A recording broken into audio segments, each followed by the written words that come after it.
Olá, boa tarde. Estamos aqui com a doutora Ivanda Tudesco, também conhecida como minha orientadora. Isso mesmo. E vamos aproveitar a sapiência da doutora Ivanda e vamos fazer algumas perguntas sobre epilepsia.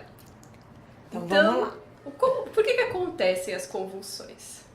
Então, a epilepsia, ela é uma descarga, né, desincronizada dos neurônios, né, no sistema nervoso central. Lembrando que o nosso cérebro, ele funciona através de química, bioquímica e eletricidade. Então, quando ocorre as convulsões num quadro de epilepsia, é porque ali está acontecendo uma descarga desincronizada desses neurônios no cérebro e vai provocar uma reação comportamental, que é a convulsão.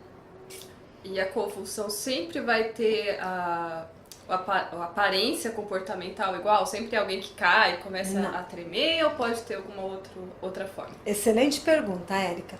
A epilepsia, existem vários tipos de epilepsia, tá?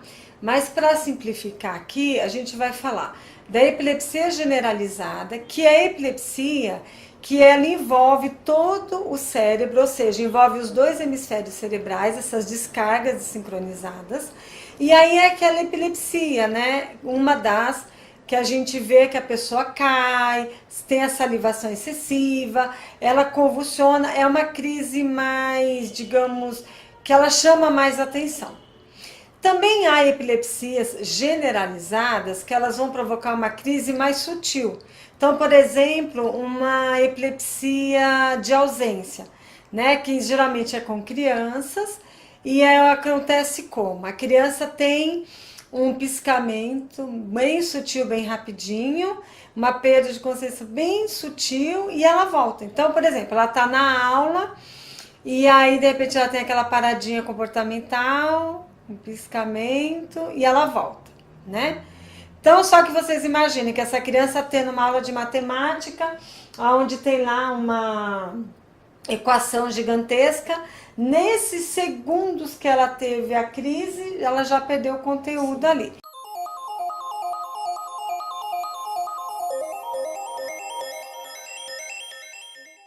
Então, geralmente essa criança vai ao neurologista, vem pra gente na neuropsicologia, né, para fazer uma avaliação, mas quem vai dar o diagnóstico é o médico, né? A gente vai falar um pouquinho para frente desses exames. Então, o outro tipo de epilepsia é o tipo de epilepsia focal, que pode ser no lobo frontal, no temporal, no parietal, no occipital. Então, cada tipo de crise focal vai desencadear um tipo de comportamento.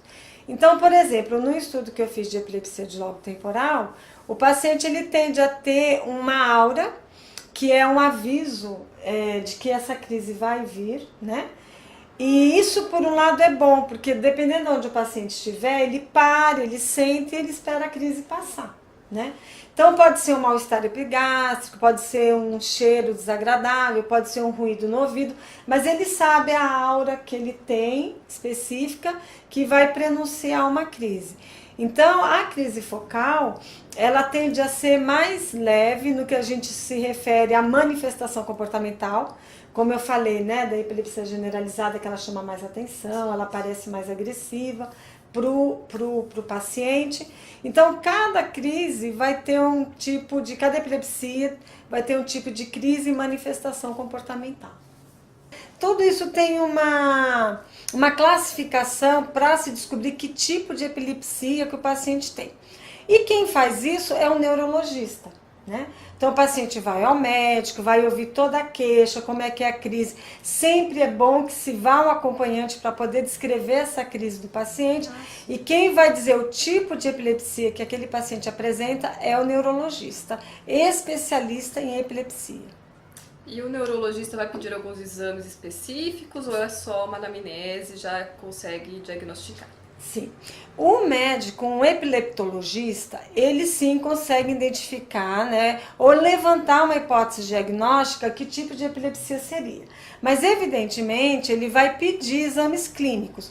Um deles é o eletroencefalograma, que ele vai registrar a descarga cerebral durante a crise. Então ele vai me dizer ali, a partir desse exame, que tipo de epilepsia que é, qual região do cérebro está sendo acometida. Nós temos também outro exame que se chama videoeletroencefalograma.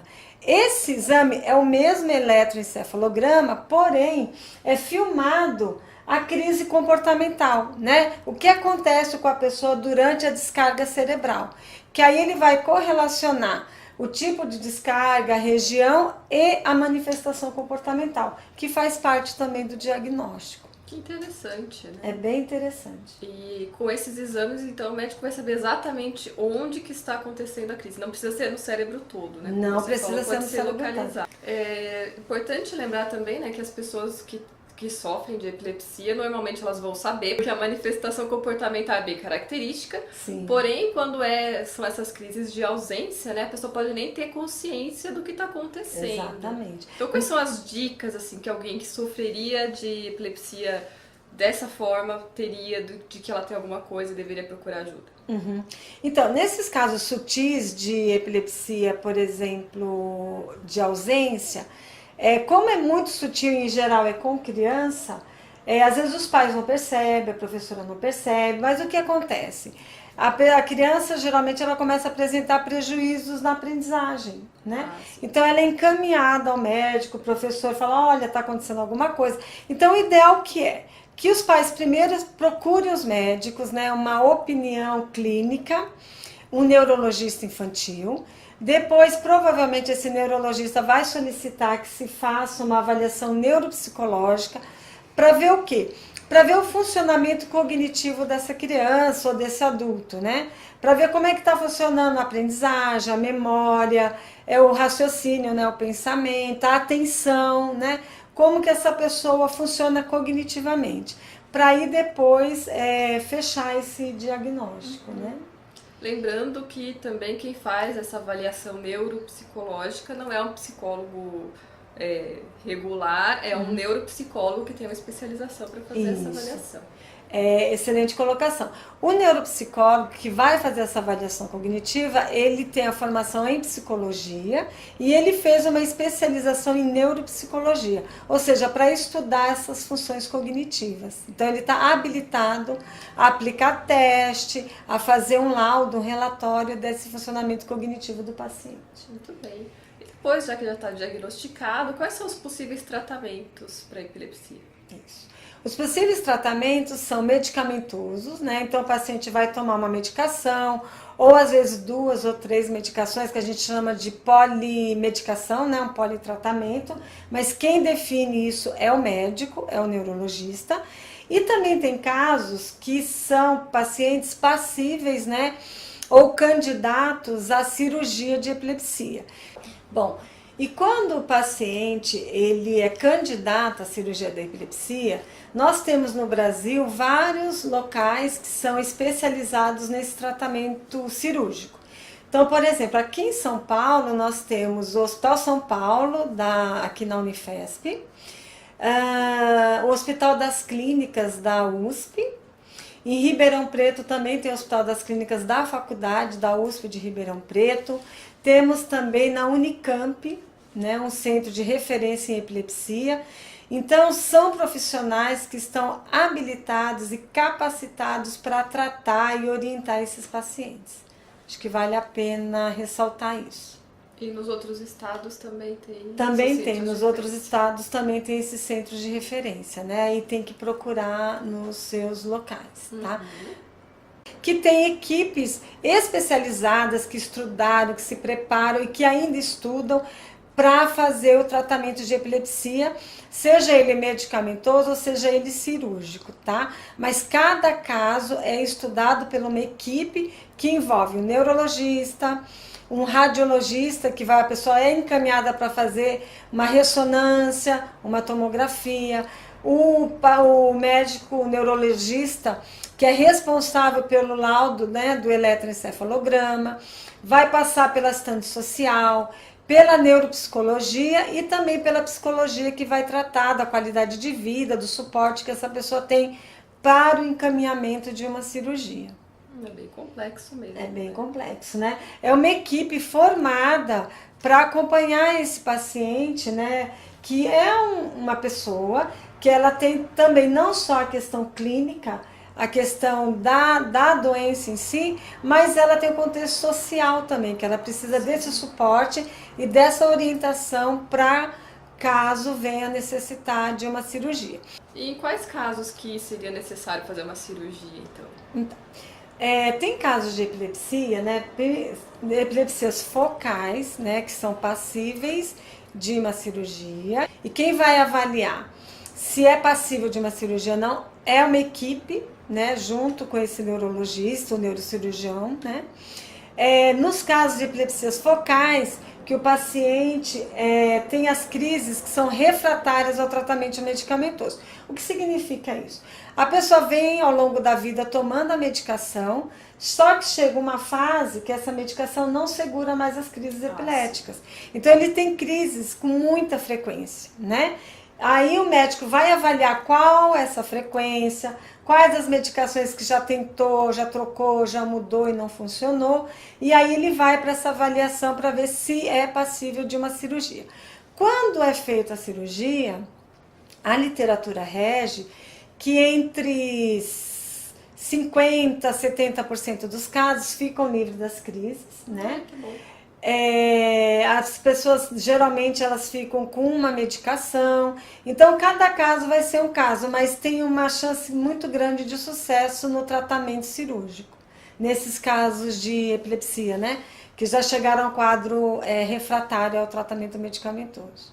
Quando ela diz refratário, quer dizer que a medicação já não funciona mais, né? Que está continuando tendo as crises. Isso, toma a medicação, já está tomando é um politratamento, ou seja, várias medicações e não está controlando as crises epiléticas. E qual o risco, então, de não tratar a epilepsia em si?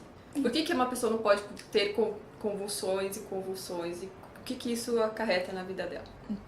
Então, assim, a primeira coisa que é bem evidente é a qualidade de vida, né? Essa pessoa vai ter um prejuízo enorme no estudo, no trabalho, nas relações interpessoais. Então, essa pessoa ela vai ter um prejuízo na qualidade de vida muito significativo, né? Fora a questão do trabalho, da escola, que influencia a qualidade de vida, a relação com o outro. E, infelizmente, ainda hoje, a epilepsia é uma doença estigmatizada, né? Então, às vezes, você vê as pessoas na rua, alguém cai tendo uma crise, aí alguém fala, ai, não encosta na saliva, porque pode ser contagioso. Isso é mito, isso não existe. Epilepsia não é contagioso. Contagioso é o seu preconceito, né?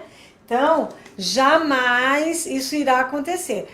Numa crise epilética é importante falar que você não pode segurar a pessoa, você vire ela de ladinho, tire as coisas que possam machucá-la e deixa a crise passar. Ai, mas a língua vai enrolar e ele vai sufocar. Isso é mito, isso não existe. Você jamais coloque a mão na boca da pessoa. Você pode causar um acidente nela e um acidente em você. Deixa passar a crise, a pessoa vai retomar, ela vai retomar meio confusa e vamos achar alguém para encaminhá-la para casa. Passou 5 minutos, a crise não passou, chama o SAMU, chama o socorro e a pessoa é encaminhada ao hospital.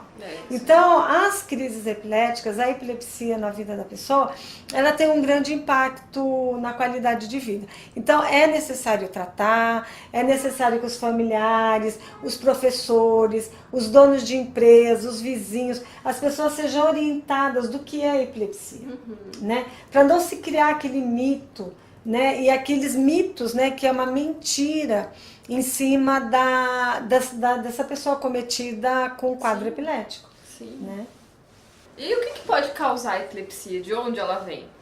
Então, a epilepsia pode ser um fator, né, uma predisposição genética, né, herdado da família. Pode acontecer após um traumatismo crânioencefálico, né, uma pancada na cabeça, após um acidente vascular cerebral. E uma coisa que é interessante, que a gente tem bastante na literatura, é a epilepsia no envelhecimento, né? Idosos que a partir de uma determinada idade começam a apresentar quadro epilético. Mas por que acontece isso? por conta do envelhecimento do tecido cerebral.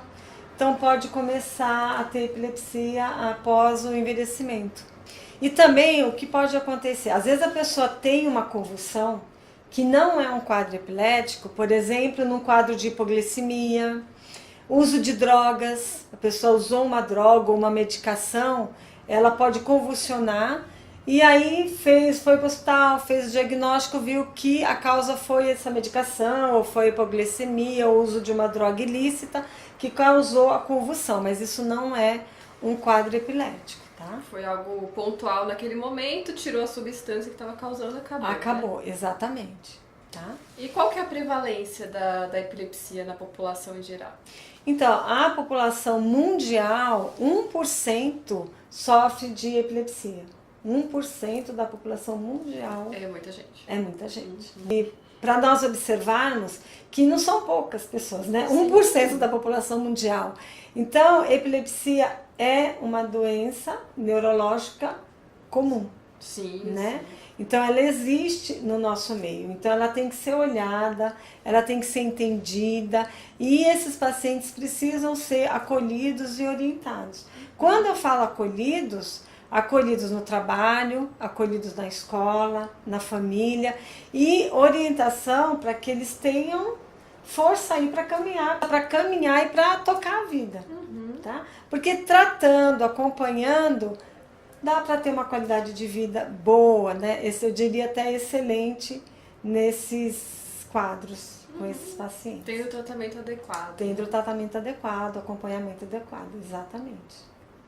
Quem já tem a epilepsia, que já tem esse quadro, já está tratando, tudo bonitinho, tem alguns cuidados que essa pessoa deve tomar na vida dela para ter uma qualidade de vida melhor? Precisa, tem. Por exemplo, privação de sono. Privação de sono é um desencadeante de crises epiléticas. Então, assim, ter um bom sono, sono regular, não fazer uso de bebida alcoólica. Tem tipos de epilepsias também que é provocada pela luz, aquelas luzes que piscam na balada, né? Também vai desencadear uma crise, no caso de, por exemplo, epilepsias mioclônicas juvenis. Como eu falei para vocês no início, tem vários tipos de epilepsia. Então, tem algumas que vão desencadear com essas luzes piscantes. Então, evitar esses ambientes, né? E fazer uma boa alimentação. É importante tratar também a mente, né? Tentar diminuir níveis de estresse, seja de que forma for, fazendo um exercício, fazendo uma meditação, fazendo uma psicoterapia, buscando formas, sabe, uma caminhada, buscando formas de relaxar e de cuidar também da mente, porque estresse também desencadeia crises, né? Mulheres no período menstrual têm uma tendência maior de ter crises epiléticas nesse período. Então, assim, tudo isso tem que cuidar para diminuir a probabilidade das crises epiléticas no dia a dia. Muito bem. Tá bom? E outra curiosidade é que a gente está bastante acostumado a ver e a ouvir falar de pessoas que têm epilepsia, mas esse quadro também acontece com animais? Sim, uma excelente pergunta. Acontece e em geral a gente vê, por exemplo, cachorros, né? Que tem quadro epilético, né? E eles convulsionam e eles também são tratados. Aí a família leva ao veterinário, eles são medicados, né? Para o controle dessas crises epiléticas, mas o cachorrinho, os animaizinhos também têm epilepsia. Queremos agradecer a doutora Ivanda, que tão gentilmente nos cedeu seu tempo precioso no seu consultório. Imagina. E por toda a atenção e todo o trabalho. Porque ela é minha orientadora, então tem mais coisa aqui, entendeu? Eu agradeço a oportunidade, eu acho que a gente falar sobre epilepsia é fundamental, que as pessoas saibam, que as pessoas busquem, que quebre esse preconceito. Os empresários podem contratar o paciente, a crise passa, a pessoa volta ao trabalho, volta ao contato. Então tem que se dar oportunidade para essas pessoas também, né? E tem que se tratar. Tem que tratar, tem que ir ao médico, tem que acompanhar, a família entender o que acontece, os amigos, os vizinhos, os professores. A gente precisa esclarecer e quebrar com esses mitos em relação à epilepsia. Tá ok? Muito obrigada pela oportunidade. Nós que agradecemos. Tchau, chuchus! Tchau, gente. Obrigada. Depois mesmo. O cabelo, tá? né? Tem condição, meu cabelo é Meu descabelado cabelo mesmo. Não, tava dando tudo errado. Eu falei, coitada da Érica. Pra editar o negócio pra eu falar, Érica, então. Deixa